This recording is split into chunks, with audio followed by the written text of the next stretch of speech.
livro da Gênesis, vamos dar sequência aí na exposição de Gênesis, capítulo 27, a partir do versículo 41, diz a palavra do Senhor.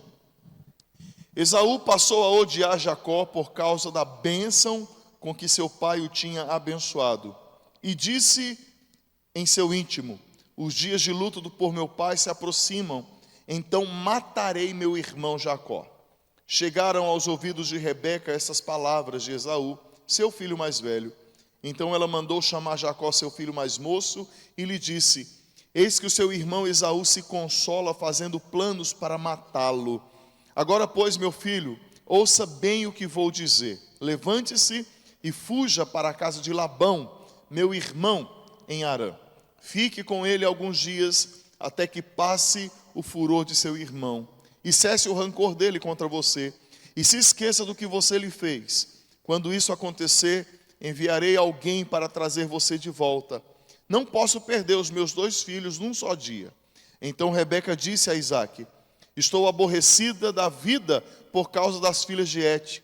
Se Jacó tomar esposa dentre as filhas de Et, tais como estas, as filhas desta terra, de que me servirá a vida? Aí a gente continua agora no capítulo 28. Isaque chamou Jacó e, dando-lhe a sua bênção, lhe ordenou, dizendo: não escolha uma esposa dentre as filhas de Canaã. Levante-se e vá a Padã Arã, a casa de Betuel, pai de sua mãe, e tome lá por esposa uma das filhas de Labão, irmão de sua mãe.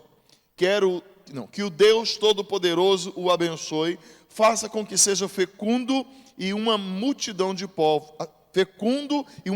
multiplique para que você venha a ser uma multidão de povos. Que ele lhe dê a bênção de Abraão a você e a sua descendência, para que você possua a terra de suas peregrinações, concedida por Deus a Abraão.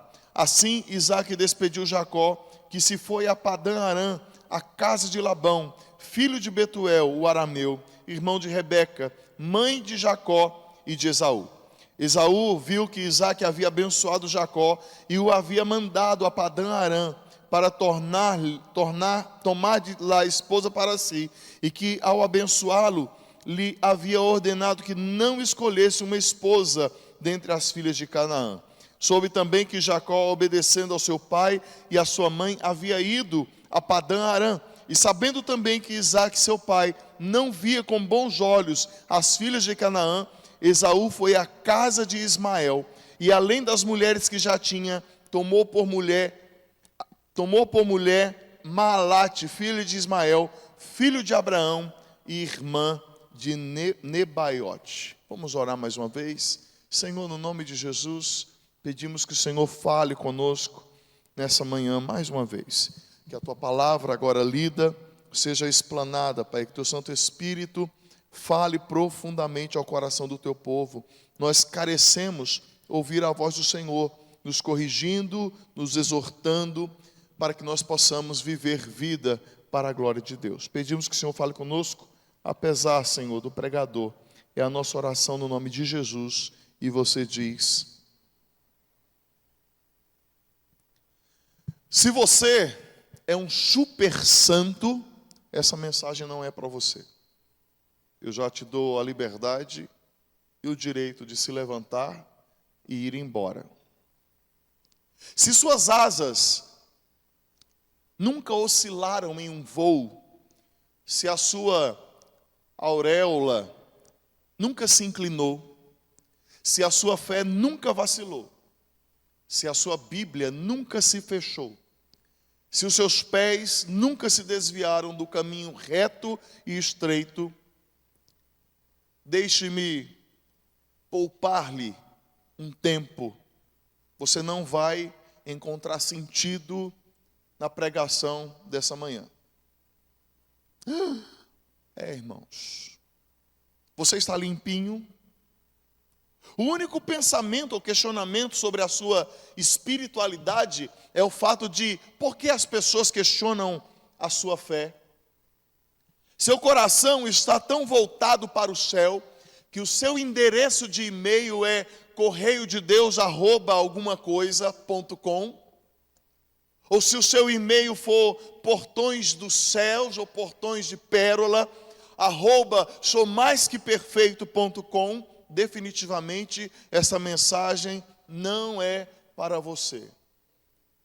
Se você começa o dia com um Pai Nosso e termina a maratona diária com um amém, sem qualquer interrupção, você é perfeito demais para ouvir a mensagem dessa manhã. Porque essa mensagem é para aqueles que têm as asas quebradas, que têm os pés mancos, que têm a auréola torta. Este sermão é para lutadores entre nós, para desastrados entre nós, para aqueles que são parcialmente santos e parcialmente condenáveis. Isso porque temos boas intenções. Nós temos. Mas será que nós fazemos o bem? Nós temos avanços, com certeza, mas nós também fracassamos. E é verdade que nós fracassamos com mais frequência do que nós acertamos. Nós nem precisamos ser lembrados das nossas derrotas. Sabe por quê? Porque nós nunca as esquecemos. Se você é como eu, há de concordar comigo que nós perambulamos por essa vida levando um saco preto. Sabe aquele saco de lixo? Aquela história que você ouvia quando criança, que se você não se comportasse, o homem do saco preto vinha pegar e levar você embora. Se você nunca ouviu essa história, pelo menos do Chaves, você deve ter ouvido. Nós carregamos um saco preto, perambulando pela vida, e ainda com uma folha de papel sulfite grudado nele, escrito assim: consequências. Nós carregamos as consequências da vida, das nossas escolhas, sejam elas boas ou não. Interessante que esse não é um privilégio para meros pecadores como nós do século 21. A Bíblia nos conta de Jacó, o herdeiro da promessa de Deus. Alguém que sabia muito bem o que era ter asas quebradas, auréola torta, pés mancos e um saco preto pendurado por sobre os ombros. No time dos heróis da Bíblia, Jacó é um deslocado. Não que os demais sejam perfeitos ou fossem perfeitos, mas Jacó não tem essa pinta ou essa fita de Deus grego, que às vezes nós olhamos para a Escritura e imaginamos, por exemplo, Abraão ou Davi. O próprio Da Vinci, ele esculpiu a estátua de Davi como fazendo referência a um Deus grego, mitológico. Jacó não. Nós conhecemos um pouco da história deste homem. Mesmo antes de nascer, Jacó, ele é um espertalhão à revelia. Ele é o tipo de gente que não desperdiça oportunidade. Bastava uma pequena brecha e ele estava lá enganando, churrupiando, fraudando. Ele se aproveitou do seu irmão faminto. Ele tramou com a sua mãe maquiavélica. E ele engambelou o seu pai moribundo. Jacó foi alguém ardiloso e petulante que se achou no direito de lutar com ninguém mais, ninguém menos do que o próprio Deus, ou pelo menos alguém enviado por ele. Nós vamos aprender mais sobre este fato mais à frente, daqui a alguns dias, se Deus permitir ainda nesse ano. A história de Jacó, irmãos, é de difícil leitura, porque com frequência ele se comportava mal. E aí eu falo de difícil leitura por quê? Porque como nós podemos enxergar Deus agindo em pessoas de índole duvidosa? Nós gostamos de olhar para alguém perfeito aos nossos olhos e falar: olha, Deus está na vida dessa pessoa. Hoje já não é tão comum isso, né? Mas eu lembro que na minha infância a gente olhava e nós declarávamos que a pessoa era santa, perfeita, digamos assim, o mais perfeito entre os santos na igreja, quando a partir do penteado da irmã, era a famosa irmã do coque. Ah, tem uns que estão rindo, lembra? A gente falava assim, olha, ter coque na igreja era sinônimo de oração. E nós temos esse hábito de olhar para as pessoas e, segundo o nosso conceito de perfeição, determinar se essa pessoa é digna ou não do céu. Então nós somos reticentes quanto a isso, porque nós somos agarrados a esse negócio chamado meritocracia. Nós somos afeiçoados a acreditar no resultado daquele que nos parece muito perfeito, e não naqueles que mancam vida afora. Segundo Gênesis 47, 28, Jacó viveu 147 anos. No entanto, a Escritura cobre aproximadamente 20 anos de sua história, compreendendo ao todo 9 capítulos da Escritura Sagrada. 9 capítulos do livro de Gênesis. Nós conhecemos a história de Jacó. Sabe por quê? Porque de alguma forma a história de Jacó é a nossa história. Porque de alguma forma, em algum momento da vida, nós nos comportamos exatamente como Jacó. Nós não somos especiais, irmãos, mas nós somos parecidos com Jacó. A história de Jacó é a nossa história, porque nós acumulamos consequências das quais nós não gostaríamos de carregar. Imagine comigo, se fosse possível você abrir o saco preto das consequências de sua vida, você não faria uma limpeza, uma faxina e descartaria? Já imaginou se neste momento nós pudéssemos materializar as consequências da nossa vida? Eu pedisse aos nossos diáconos que entregassem a cada um de vocês um sacão de 200 litros de lixo, e nós fizéssemos aqui um grande aglomerado, e vamos limpar. Eu com certeza ia pegar umas consequências do meu saco e ia pôr no saco do Jean. A gente ia ver um irmão, ia dar uma distraída, a gente ia pegar uma consequência do nosso saco e ia pôr no saco do outro, lá no saco do Morcazel, da dona Ana. E a gente ia assim, irmãos, porque nós carregamos esse saco de consequências das quais nós gostaríamos de nos livrar. E Jacó é um dos maiores exemplos, a amostra das Escrituras, quando o assunto é consequências. A última vez que nós conversamos e meditamos sobre Jacó, nós pegamos ele no pulo, em mais uma cena de trapaça.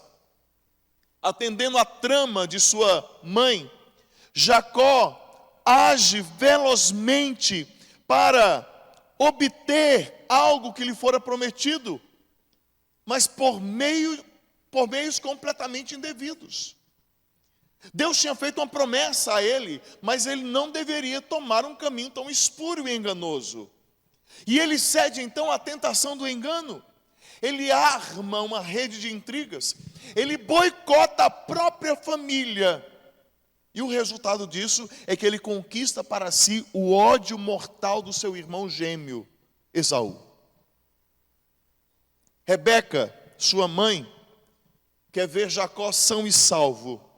Isaac, seu pai, quer ver Jacó feliz e casado. E Esaú quer ver Jacó mortinho da silva. Rebeca anseia pela integridade. Eu não estou falando de integridade no sentido de caráter, mas no sentido de preservação de vida. Ela anseia para que Isaac se mantenha ileso, Jacó se mantenha ileso. Isaac, por sua vez, almeja pela felicidade do seu filho. E Esaú, como um búfalo selvagem, ele brama pela destruição do seu irmão. O texto nos diz, versículo 41, que Esaú passou a odiar Jacó por causa da bênção com que seu pai tinha abençoado. E disse em seu íntimo: os dias de luto por meu pai se aproximam, então matarei meu irmão Jacó. Se fossem nossos dias, talvez Esaú usaria a filosofia do tiririca. Quando eu amo, mas quando eu odio. Consequências. Bem ou mal, irmãos, nós não podemos evitá-las. O antigo filósofo Aristóteles, em sua obra Ética a Nicômaco, ele afirma que nós somos o resultado das nossas escolhas. Eu faço uso agora da ficção. O personagem da aplaudida obra Harry Potter, né, Albus Dumbledore, se é isso se é assim que se pronuncia, ele diz que não são nossas habilidades que mostram quem realmente somos, são nossas escolhas. E o triste, irmãos, é que nós não levamos em conta as escolhas que fazemos. E foi assim que Jacó e a sua família escolheu viver. E diante das escolhas que fazemos na vida, existem consequências. E essas consequências, elas podem nos levar por um caminho de destruição. De novo, o texto fala que Esaú passou a odiar o seu irmão Jacó. E ele disse em seu íntimo, os dias de luto, ou seja, meu pai está para morrer. E é interessante, último sermão que nós fizemos a exposição aqui, sobre o texto de Gênesis 27, nós fomos informados que, após essa situação, Isaac ainda viveu 40 anos. E Esaú já estava no anseio da morte do seu pai. E ele falava o seguinte: olha, nos dias do luto, da morte do meu pai está chegando. E quando meu pai morrer, a primeira coisa que eu vou fazer, eu vou matar meu irmão. A síndrome adâmica, a síndrome de Adão, mais uma vez, dá as caras na humanidade. Isso porque Esaú é tomado pelo mesmo sentimento que se apossou do filho do casal do paraíso, Adão e Eva. Sim, irmãos, Esaú escolheu o mesmo caminho de Caim. Pensou que dar cabo do seu irmão resolveria o seu problema. Talvez você pode ponderar: pastor, mas Esaú tem legitimidade olhando para os pecados e para as escolhas de Jacó. Daqui a pouquinho nós vamos falar um pouco sobre pautar a vida no erro dos outros. Talvez você olhe e fale assim: olha, o motivo é louvável, o motivo é justificado. Todavia, irmãos, desde quando Deus deu autorização para que um irmão atente contra a vida de outro? E nós vemos inclusive essa recomendação sendo reafirmada lá na primeira carta de João, no capítulo 3, versículo 15, quando João diz assim: aquele que odeia o irmão no coração já está cometendo homicídio, já está em pecado. E às vezes nós não estamos matando fisicamente, mas nós estamos odiando irmãos nossos na fé. Se Jacó fez escolhas que provocou a ruína de sua casa, Esaú, em seu coração, ele fez escolhas que demoliu de uma vez por todas a sua família. Ainda voltando os olhos para Caim, este filho de Adão assassinou seu irmão porque ele tinha obtido a aceitação de Deus, da qual Caim tinha se mostrado indigno. E observe que o mesmo acontece com os filhos de Isaac. Caim matou Abel porque Deus ofereceu o sacrifício de Abel. Ele ficou com raiva, e porque o Senhor abençoou Abel, ele foi lá e matou Abel. E Esaú está intentando contra o seu irmão, porque sobre o seu irmão tinha a bênção do Senhor, e ele queria resolver isso de uma vez por todas. É evidente, irmãos, que isso não dá a Jacó o direito dele agir como agiu. Mas é claro que sabendo Esaú da promessa do Senhor para o seu irmão, e sendo ele relapso quanto ao cuidado e o zelo por sua fé e pela vida para com Deus, ele foi irreverente com o Todo-Poderoso. Lembra da venda da primogenitura? Ele estava com fome. Esaú estava com fome, Jacó tinha comida, e aí Jacó falou assim: olha, eu te dou a comida se você me vender o seu direito. Qual que foi a resposta de Esaú? Do que me vale o direito se a minha barriga está vazia? Escolhas. De onde surgiram? Consequências. Ele foi um desleixado com a sua fé, um irreverente, como falamos, com o Todo-Poderoso. E, consequentemente, o amor do Altíssimo se apartou dele. O apóstolo Paulo, citando o profeta Malaquias, lá no capítulo 1 de Malaquias, citando o 1 de Malaquias, mas Paulo faz a menção em Romanos 9, ele diz, como está escrito: amei Jacó, porém desprezei Esaú. Sendo assim, irmãos, o ódio de Esaú por Jacó não era apenas contra o filho preferido de Rebeca, mas era contra o próprio Deus. O ódio de Jacó para com seu irmão era o resultado da revolta dele com a decisão do Altíssimo. E isso gerou consequências. E é por isso que Esaú toma em seu coração o caminho de Caim. O pastor presbiteriano do século 17, Matthew Henry, ele diz que o ódio de Esaú é infundado. Infundado porque ele odiou o seu irmão, porque o seu pai o abençoou. O ódio de Esaú também é cruel, porque nada satisfaria a Esaú, exceto assassinar o seu próprio irmão. Mas também o ódio de Esaú por Jacó era um ódio político, porque se respaldava na conveniência do fato do seu pai ainda estar vivo. Mas se de um lado nós temos escolhas de morte por parte de Esaú, do outro nós temos as consequências das escolhas, do engano feitas por Rebeca e por Jacó. E de novo, qual é o resultado? Aquela família ruiu. Escolhas e consequências. É o drama de toda família. É o drama de todo ser humano. É o peso em toda casa. Isso porque não ponderamos, não mensuramos onde as nossas escolhas e decisões podem nos levar. E isso muitas vezes leva à destruição. Não apenas de uma casa, mas às vezes de uma vida. Esaú se torna mais do que inimigo do seu irmão Jacó. Eu vou falar algo para você e não se escandalize. Quando o texto diz que Esaú passou a odiar a Jacó, está nos falando que Esaú se transformou em um Satanás na vida de Jacó. Pastor, sabe por quê?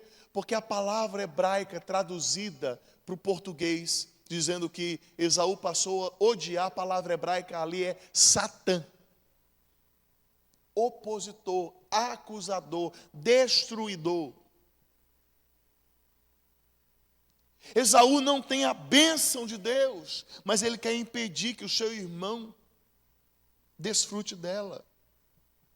E eu fico a me perguntar, será que não é a mesma coisa que acontece em nossos dias? Porque inúmeros sentimentos e ressentimentos são nutridos nos corações dos servos de Deus hoje, simplesmente porque eles veem outros sendo abençoados. Ah, mas fulano está nessa posição, eu vou galgar essa posição. Meu irmão, minha irmã. Eu estava falando ontem para a junta diaconal. Deus, no reino de Deus não existe uma hierarquia, pelo menos não nessa perspectiva humana. No reino de Deus nós somos todos colocados na mesma plataforma, servindo de maneiras diferentes. O próprio Cristo falou que aquele que quer ser maior no céu precisa ser o menor aqui. Só que a gente faz tudo o contrário. A gente quer ser maior hoje, o maior aqui. E esse não é um mal apenas, de novo, apenas da nossa geração, tendo em vista que nós vamos encontrar os discípulos brigando diante de Jesus. Quem ia sentar à destra dele? Quem ia ficar mais perto? E Jesus precisou dar presta atenção neles.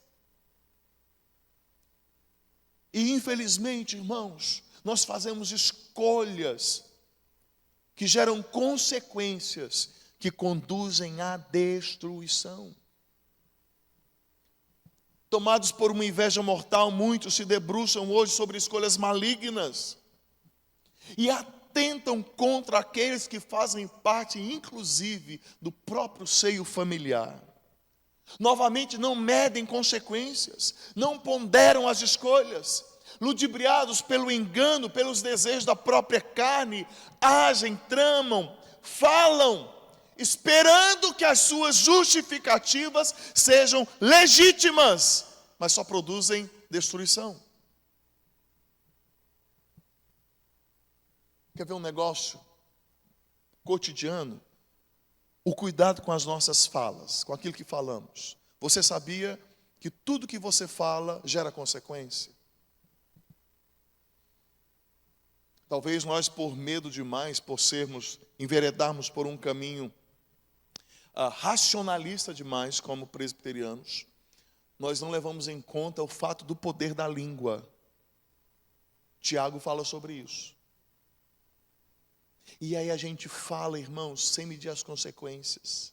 Aí depois vem cá, desculpa, não, me perdoa que eu estava com a cabeça quente. Meu irmão, quando você fala, é a mesma coisa de você subir no lugar mais alto dessa cidade, você pegar um travesseiro com pena e você sacudir lá o travesseiro, as penas vão voar, você nunca mais vai conseguir juntar todas as penas. Virão consequências.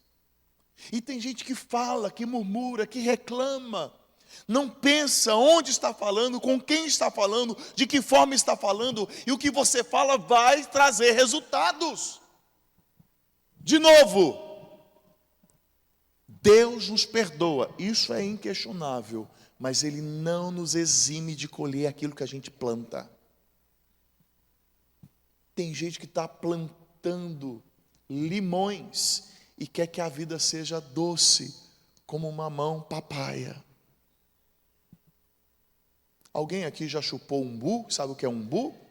Levanta a mão. Ninguém? Só o irmão. Pouquíssimas pessoas. Ou fruta azeda. Só sabe o que é umbu, dona? Sabe, né? Esses dias eu estava doido para tomar um suco de umbu. Aí eu achei no supermercado polpa de umbu. Só que tem que ser aquele suco que você coloca 1 quilo de açúcar, né?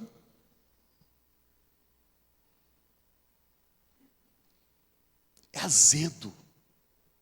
Amarra a boca. Tem a umbuzada, a famosa umbuzada lá no Nordeste, o doce. Mas, irmãos, às vezes nós vivemos a vida plantando umbu. Quem conhece siriguela? É mais gente. Planta umbu e quer colher siriguela. Não vai dar certo. Não vai dar certo. As consequências são inevitáveis. E a pergunta que fica para a gente nessa manhã: o que você tem plantado? Você tem cuidado das consequências? Porque às vezes nós tomamos caminho que leva à destruição. Porque as consequências, elas são inevitáveis. Como andam as suas escolhas?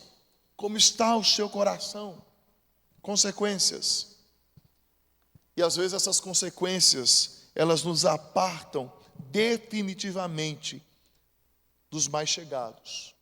O texto diz que chegou aos ouvidos de Rebeca as palavras de Esaú, seu filho mais velho. Então ela mandou chamar Jacó, seu filho mais moço, e lhe disse: eis que o seu irmão Esaú se consola, fazendo planos para matá-lo. Olha o veneno sendo nutrido. Ele se consola, ou seja, ele está ali ruminando, está ali dia após dia nutrindo aquele ódio pelo seu irmão. Agora, pois, meu filho, ouça o que vou lhe dizer. Levante-se e fuja para a casa de Labão, meu irmão, em Harã. Fique com ele alguns dias, até que passe o furor de seu irmão e cesse o rancor dele contra você, e se esqueça do que você lhe fez. E aqui eu começo de trás para frente. Esqueça do que você lhe fez?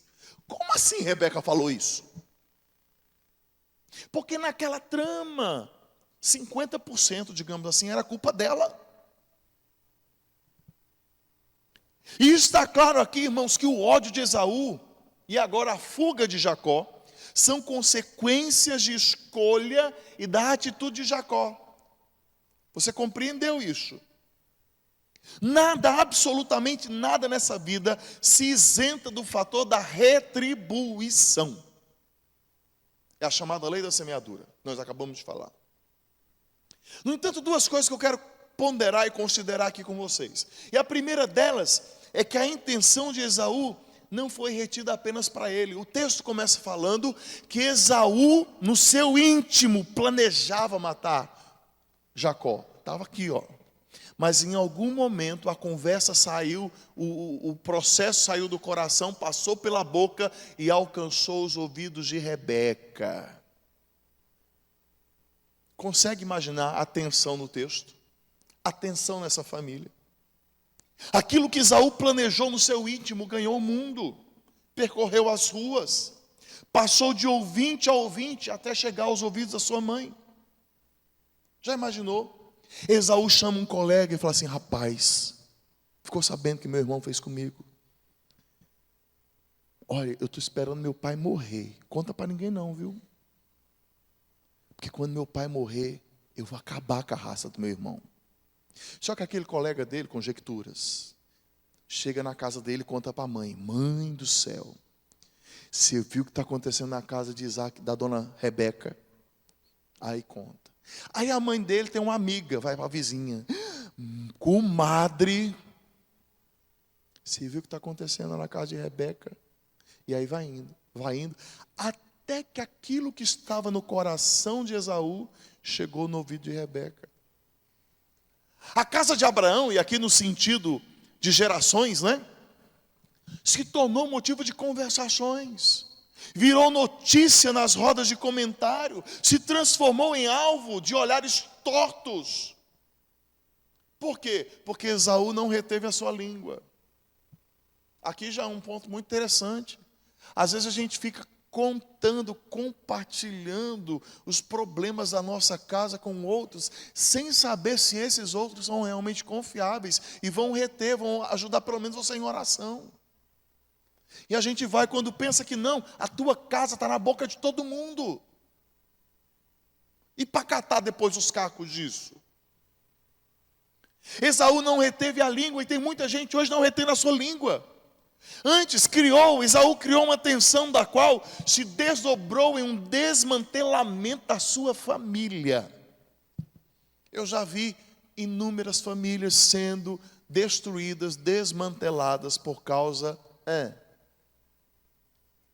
da língua. Bem diz Tiago, esse pequeno órgão do nosso corpo que põe em destruição a carreira e a vida humana. Cuidado com o que você fala, com quem você fala sobre a sua casa. É praticamente impossível reunir, como já falei, as penas de um travesseiro, do qual é sacudido de uma alta montanha. Assim são as nossas palavras. Elas geram consequências. Eu acho que é quase uma unanimidade entre todos aqui. A realidade que você com certeza conhece alguém que não fala com outro alguém por causa da fofoca de um terceiro. Conhece? E às vezes isso desrespeita a gente.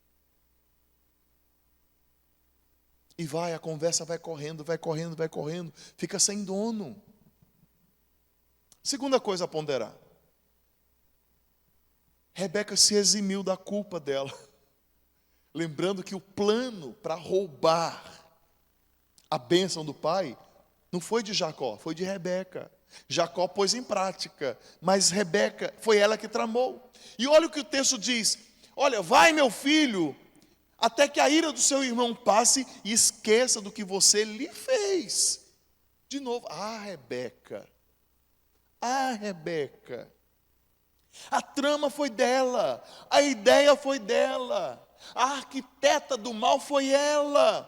Mas agora, mais uma vez, a síndrome de Adão se revela, ou revela a sua face.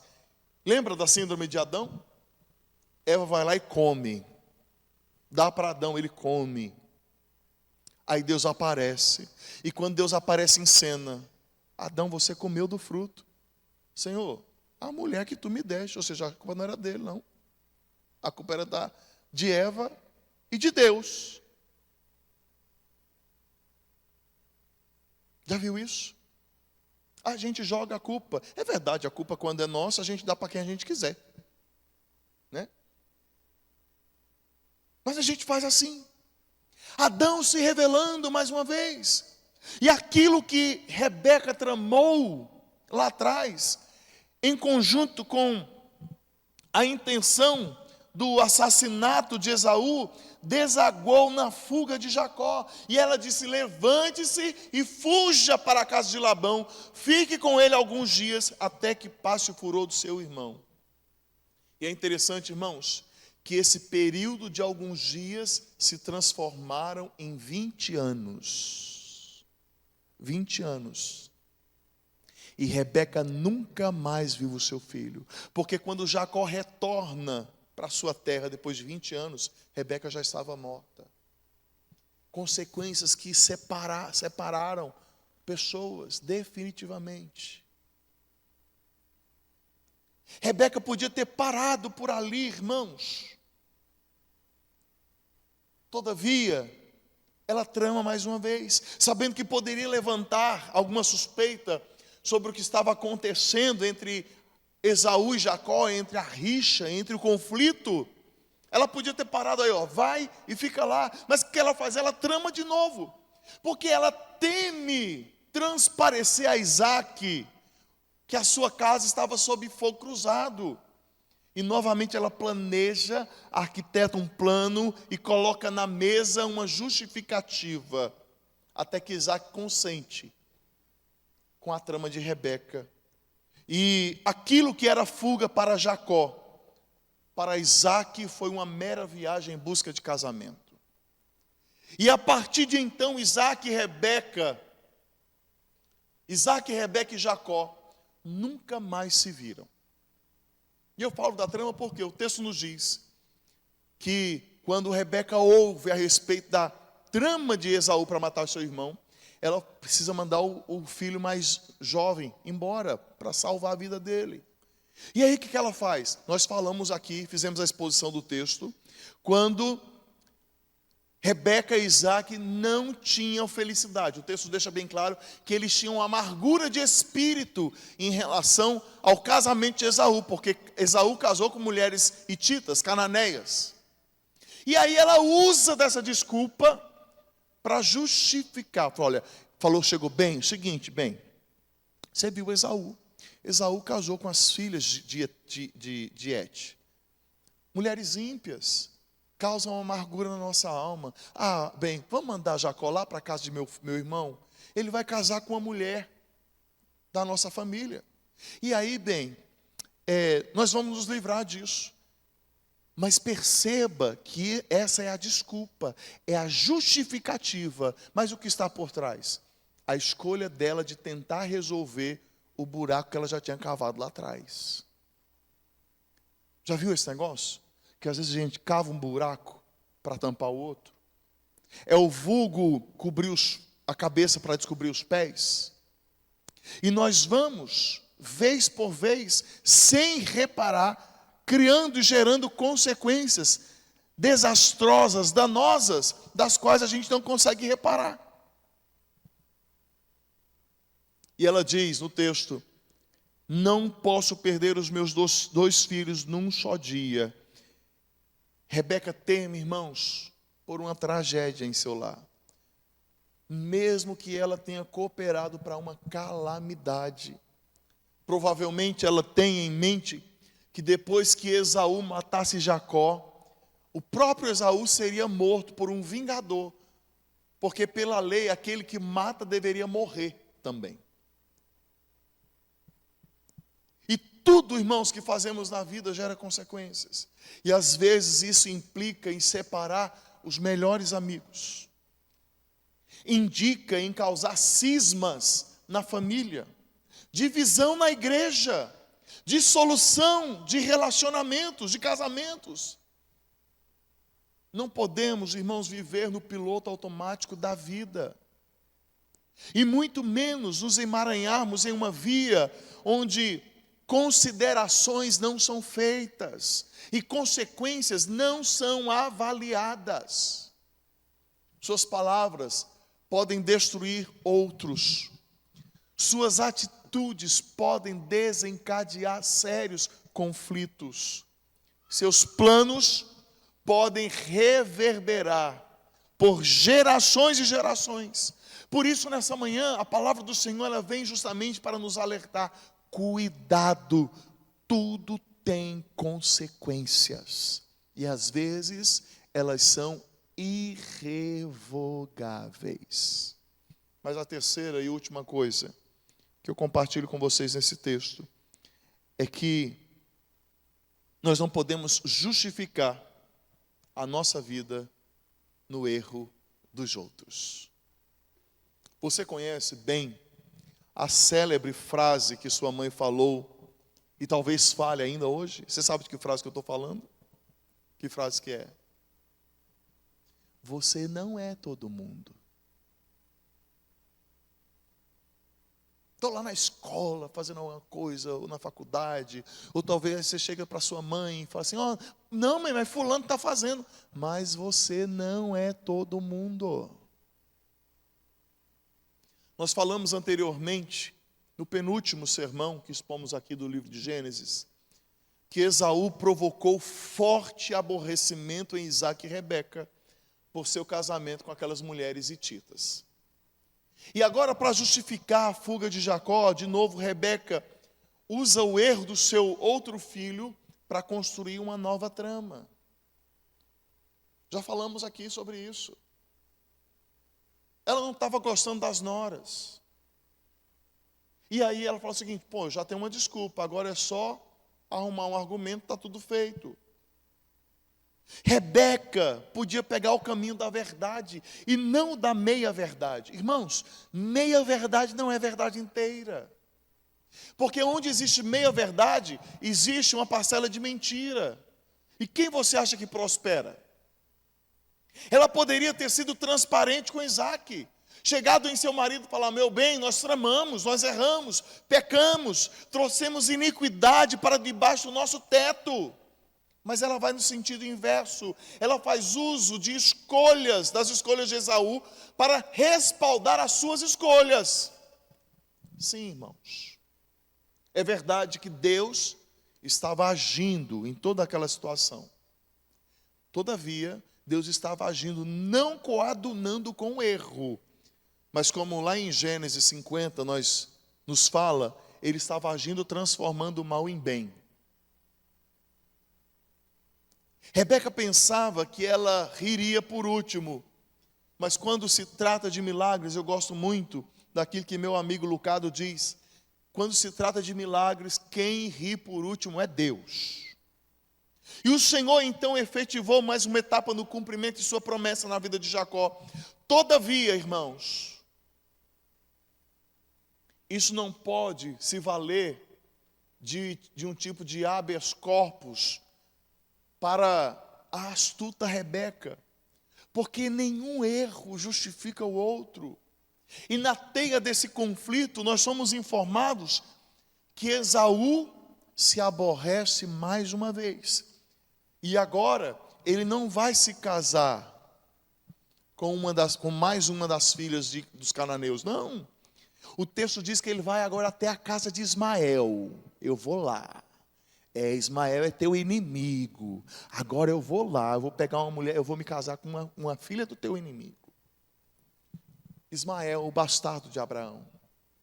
E as consequências? Bom, a partir desse casamento, uma aliança foi formada. Quando Esaú se casa com a filha de Ismael, uma aliança é formada contra a casa de Israel. E quer saber a consequência? Você já ouviu o jornal essa semana? Conflito no Oriente Médio. Hezbollah contra Israel. O Hamas contra Israel. Aqui, a consequência está até hoje. Quantos já morreram por causa disso? Porque a casa de Edom, ou seja, a casa de Esaú, se uniu à casa de Ismael contra a casa de Israel. Está até hoje aí, pipocando para todo lado. Você tem noção das consequências? Do que suas decisões, suas escolhas podem reverberar na posteridade. É muito importante que nós voltemos, irmãos, os nossos olhos para o Senhor, para que nós possamos fazer escolhas acertadas. Não se justifica, irmãos, construir a vida em cima do erro alheio. E chamo a sua atenção nesta manhã com urgência, pois muitos são aqueles que estão levantando verdadeiros palácios justificados sobre o erro, o pecado do outro. Não, mas fulano fez. Mas porque fulano fez, você vai fazer? Eu não posso, irmãos, decidir, agir, fazer, planejar a partir das insurgências dos outros, sobre a escolha equivocada do outro, sobre a condenação alheia. Ah, está todo mundo desanimado da igreja, vou desanimar também. Vai gerar consequências. Está todo mundo falando daquele irmão, vou falar também. Vai trazer consequências. É inevitável. Deus abençoou a Jacó. Alguns podem até querer justificar, mas não se esqueça: tentar o Senhor seu Deus, como nos diz a palavra, é pecado. É pecado. E quando você, de forma racional, cognitiva, você decide em cima do erro do outro, você está pecando contra o Senhor. Rebeca agiu sobre a justificativa do erro de Esaú e, consequentemente, ela reagiu sobre a justificativa da decisão de Isaac e Rebeca. Ela entrou numa espiral de consequências danosas, que nunca esteve, quem nunca esteve numa espiral assim? Ou melhor, será que nós temos nessa manhã alguém numa condição como essa, onde é sugado para o meio de uma espécie de redemoinho, de consequências que são pautadas no erro alheio? Nós não podemos decidir a partir do que o outro faz, mas a partir daquilo que a nossa consciência em Deus e a palavra dele determina. Quando nós agimos de acordo com nossos achismos, a nossa volição é sequestrada pelo desejo, que então busca a justificação no erro alheio. E de novo, as consequências podem ser irremediáveis. De novo, citando Lucado, ele diz que o pecado em sua raiz é a falta de disposição de esperar, de confiar, de seguir o plano de Deus. Nós resolvemos os problemas com as nossas próprias mãos. E eu concluo, quero chamar o Giovanni para cá. E eu concluo, irmãos, falando que, às vezes, nós decidimos justificando as nossas escolhas no erro alheio. E que fique bem claro isso: você colherá consequências, duras consequências. Que família é essa, eu pergunto, que Deus escolheu agraciar com suas promessas? Observe que você vai ver no texto um pai passivo demais, uma mãe ardilosa demais, um filho sanguinário demais e um outro filho espertalhão demais. Isso, irmãos, não combina. É verdade. Pela nossa idealização de santidade e perfeição, isso não combina com essa galeria do povo santo, deste povo santo chamada Bíblia. Talvez não combine justamente pela nossa visão meritocrática demais. Porque é verdade que Deus nunca varreu para debaixo do tapete as ações e as consequências do povo que Ele chama seu. Eu não consigo imaginar na Bíblia o Senhor falando, e quando chega na história de Isaac, Rebeca, vai para debaixo do tapete, não conta isso aí não. Ele expõe. Ele expõe. Sabe por que Ele expõe? Para a nossa cura. Não olhe para Jacó, o foco da nossa atenção a partir daqui, do texto bíblico, como alguém digno de protagonismo de um filme de excelsa perfeição. Jacó, junto com sua mãe, tramou, enganou. Esaú, em sua obstinação, arquitetou morte e destruição. Mas a história da Bíblia não é sobre homens perfeitos, mas sobre um Deus perfeito. Nós nunca veremos ao longo da história Jacó pregar, profetizar ou fazer algo enaltecido, digno de ser imortalizado. Nós veremos Jacó flertando, enganando, surrupiando, tramando, mas nós também veremos Jacó lutando com Deus, sendo tocado por Ele, mudado por Ele, transformado por Ele. Aí nós podemos perguntar: até quando Deus suportará gente malandra como Jacó? Até quando Deus resistirá a escândalos advindos de nossas escolhas erradas?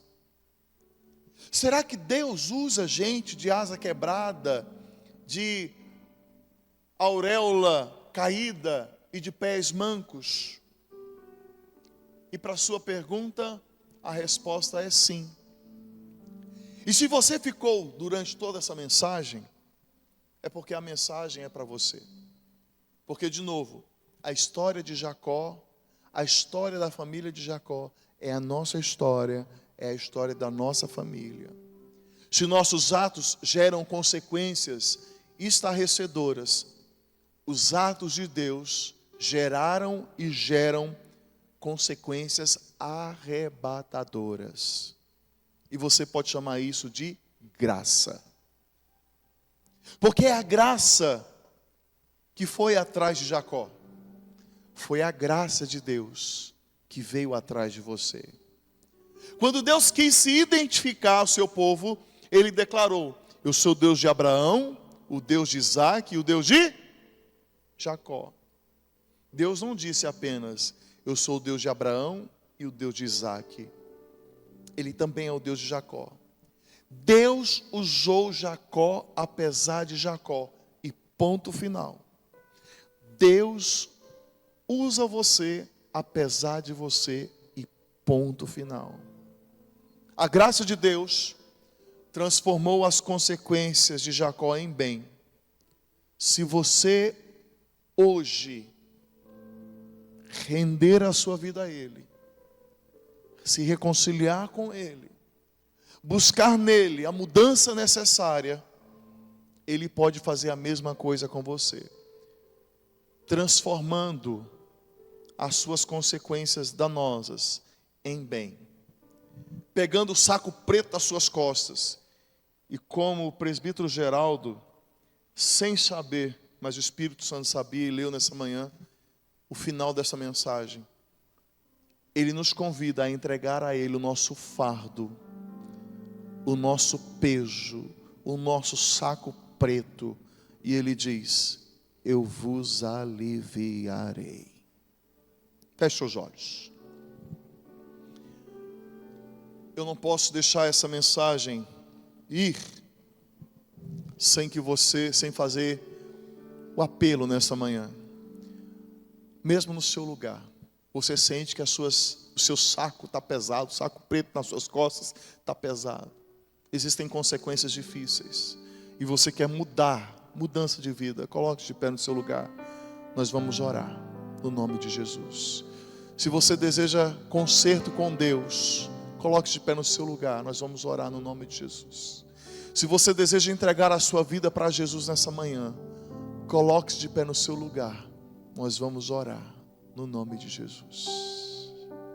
Senhor, Tua palavra foi pregada, anunciada. Estamos aqui, Senhor. Tantos Jacós, Esaús, Rebecas, homens e mulheres, que têm caminhado às vezes no automático e não têm levado em conta, Deus, o peso das consequências. A Tua palavra nesta manhã nos lembrou o convite do Senhor: vinde a mim todos os cansados, sobrecarregados, eu vos aliviarei.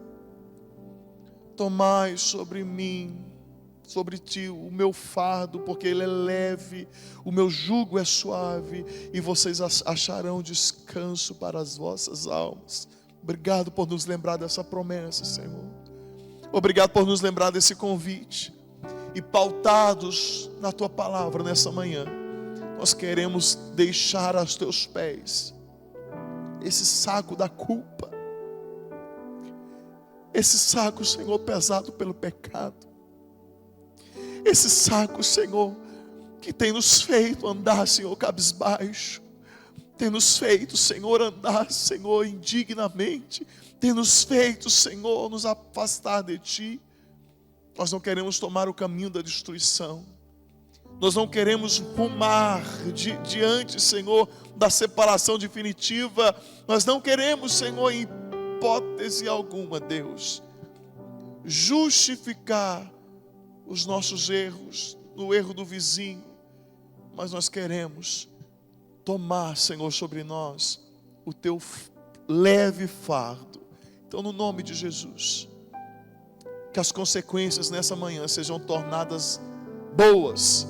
O Senhor é especialista em tornar o mal em bem, e que mesmo diante de situações difíceis, que nós possamos nessa manhã, Senhor, aprender e saber que o Senhor tem propósito em tudo, e que o Senhor pode transformar a nossa vida torta, as nossas asas quebradas, a nossa auréola caída, os nossos pés mancos, para a tua glória e para o teu louvor, porque nós não somos perfeitos, mas o Senhor é perfeito, e em tua perfeição trabalha, Senhor, para que nós sejamos santos, como a tua palavra nos diz, santo como só tu és santo. Nós oramos no nome de Cristo Jesus, amém. Nos coloquemos de pé. Que a graça do nosso Senhor e Salvador Jesus Cristo, que o amor de Deus, o nosso eterno e bendito Pai, a consolação e o conforto do Espírito Santo esteja sobre a vida de todos, hoje e para todo sempre. Amém.